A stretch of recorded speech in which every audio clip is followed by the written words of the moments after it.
Down here in the bottom right, in the red, our old school StarCraft 1 legend. He is TheWinD.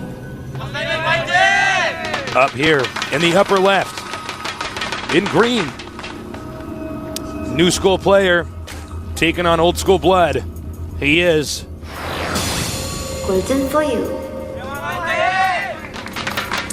Now, the most common thing on this map is to go 14 hatchery, and then just, you expand, and then you go super duper mass speedlings. right. And you just timing hit them. And if they're doing that, you add in banelings. That's pretty much a standard here, ZVZ, but there's a lot of weird stuff you can do. For instance, my favorite build on this map is you take that fast expansion, you make double queen, you never mind gas, just make a ton of zerglings, make a couple spines, and lay a creep tumor at your expansion, and then you can actually wall in the ramp. And speedlings can't kill you, and then you just get such a drone advantage because people make so many speedlings on this map. So there are a ton of builds that can be done, but again, the standard would be expansion into speedling to see if that's what these guys want to do. Here is the drone. He will find where his opponent is, and now he needs to see what is he up to. What is he going to do? How can I react? How can I punish him? Both are going to hatch first. Looks like it. Unfortunately for TheWinD, he did have... Oh, yeah, super unfortunate for TheWinD. He is not going to be able to expand not nearly as quickly. It's an awesome drone. You can turn this drone into an extractor.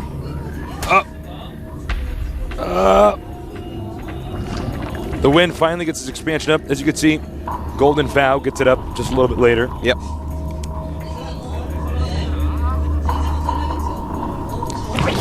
And let's go ahead, throw up the production tab, see how similar all this is. Similar pool timings. A little bit quicker for TheWinD. Similar hatchery timings. A little bit quicker for Golden. A little bit of a moment of silence here as we wait for this game to pick up. Yeah, I mean, there's nothing else that can be done for a little bit. These drones are just going to scout each other out, harass a little bit, see if they can make drones stop mining. They're basically looking for anything out of the ordinary here. Yep. Golden has big aspirations for killing that hatch later by putting in some damage now. And the hatchery is done for TheWinD. So is Golden's. They're very far apart, so there's a lot of different strategies they can use here. They're not restricted to having to be so defensive early on because they're so close. Like you see on the map, Steps of War, for instance.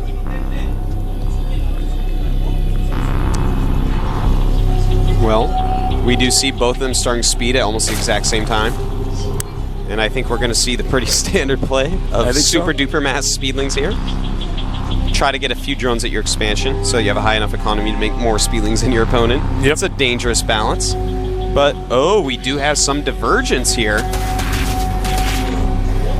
We have in Golden's natural throwing up that Baneling nest. Never mind, they're all doing the same thing. Both going Banelings and a Spine Crawler. Banelings can really change the course of the game in this EVZ. You can kill well over a dozen Zerglings. Yeah, however many are near your Bane, man.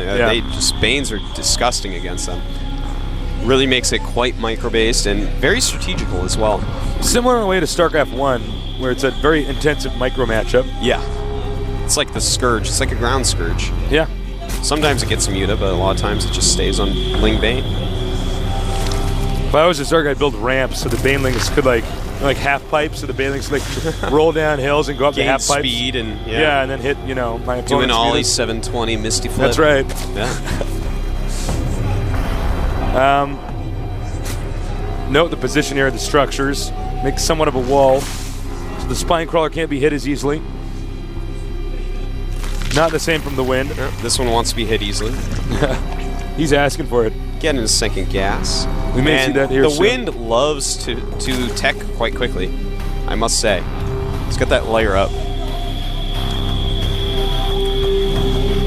So, as you can see, there's enough Overlords around the map spread out here. They just want to spot each other for any movement along the map. Not much you can do about that until you get Hydralisks. You can, of course, use your queen to drive out that initial Overlord. You know, right now we do. Yeah, I love this. Chasing down Overlords. Be very quiet. Our queen is tiptoeing around killing Overlords. We do have the Spire being made. Right. By the wind. But now Roach is supply being blocked. made for Golden. Now, a Roach Ling attack could be very strong here. If he just makes enough Roaches to clean up the Banes. Right. And then sends in rallied Speedlings. Yeah. That's a great place to be in. Well, you know what's interesting about it is that when you're going for a Spire, you tend to stockpile some larvae, so that when that Spire's done, you can make a ton of Mutalisks. Well, if there's a window of time where if you can attack, you're going to mess him up. You're going to take out his front, or at least scare him into making Zerglings, or more Banelings instead of making Mutalisks. It's not easy to execute, though, especially when you're this far apart. That's right. Both these guys playing so high economy right now. I have to show you, this is actually wild. 40 drones against 45 drones, and the Spire does finish. So I think he lost that timing attack. Oh yeah, it's unless I'm mistaken. It's gone. Yeah. I just kind of thought it was going to happen. But some more queens are being made, as well as let's see here, an evolution chamber and a Hydralisk den for Golden. And, so.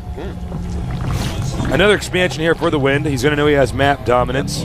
Because he is going Mutalisk, and that's what you have to do. If you want to go Mutalisk, because they're so cost inefficient against Hydras and Infestors, that you have to expand really, really fast while doing it.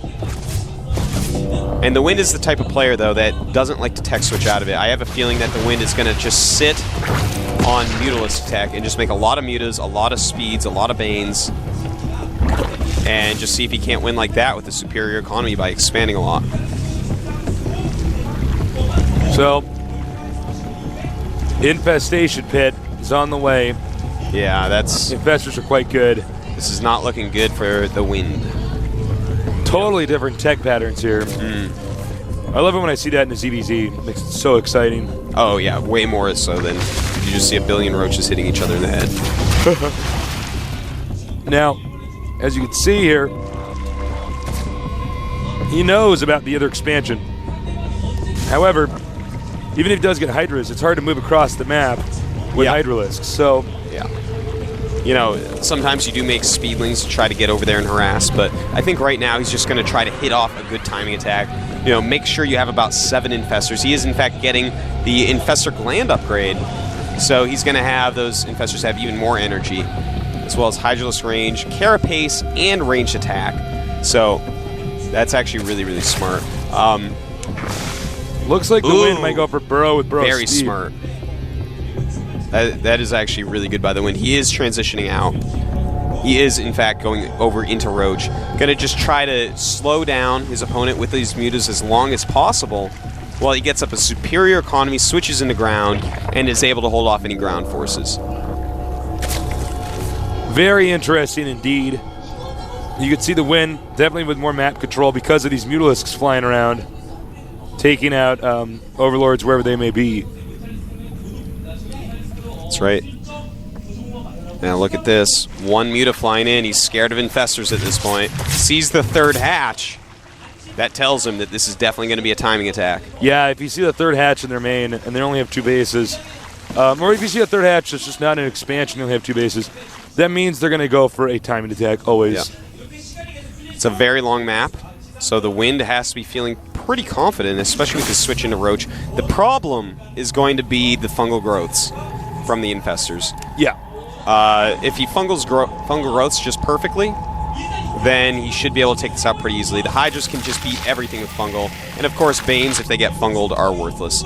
He's got to be careful, though. Doesn't want to lose these Infestors by putting them too far ahead. What? Where do you... Careful. Here we go. I am stressed out watching this. Let's see. No! He just... Oh, nice. Wow. Fungal. Whoa. And then walks them into some Banes. But it's looking pretty good for Golden right now. Golden looking quite nice with the fungals. Oh, man. Oh, my God. It the was so Hydras good. just clean up fungal roaches like nobody's business. That was badass. Meanwhile, we got Mutas over here harassing. It looks like he didn't manage to take out that many drones. He's going towards the main, though. There's Broad Banelings! Oh! Oh my Doesn't God. do nearly as much as he wanted. But he has a lot of Hydras in here. They're going to do well for now. And more Roaches just streaming in. And it looks like the wind is going to be going out pretty early this time, Tasteless. Even though he's killing a lot of drones, this Roach attack, I just don't see it being stopped. No, I don't see it being stopped either. I think he might even want to just go into the main and take out the heart. These Mutalisks, even though they can do stuff, and right now our green Zerg can't defend, obviously this army will kill this base much faster. He's going to have to come back with the Mutalisks and hope he can snipe Hydras. Yeah. If he can get rid of all the Hydras, he'll be fine, but that is actually too many Hydras. Hydras just own Mutalisks horribly bad. Nice by Golden going over here. A big victory for FAO, a big loss for OGS. Already, unable to get Inca or Nada out of, into the round of 64 now. It looks like they're going to lose the wind as well. Spire gone. Belair, moments away from being picked up.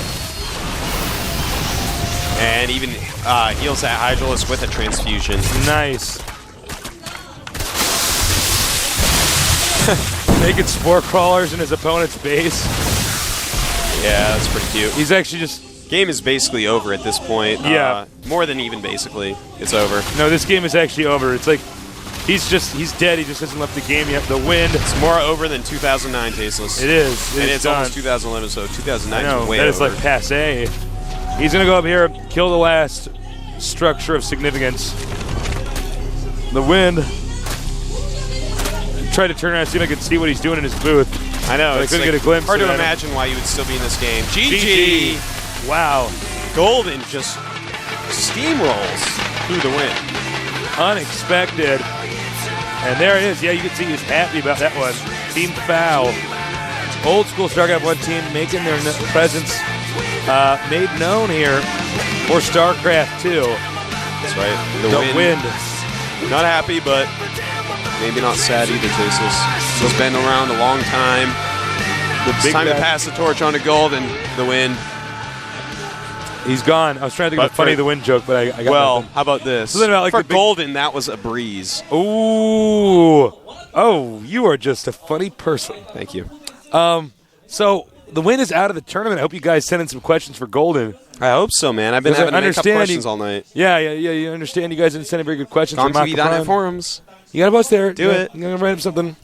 So we're going to have an interview here. In a little bit, but we're going to wrap up today. Tell you what's going on tomorrow. Yeah. Because a lot's going on tomorrow, Tasteless. We're not going to sleep for the next week. No, we're not. It's all our Just gonna be newscast. casting. Yep.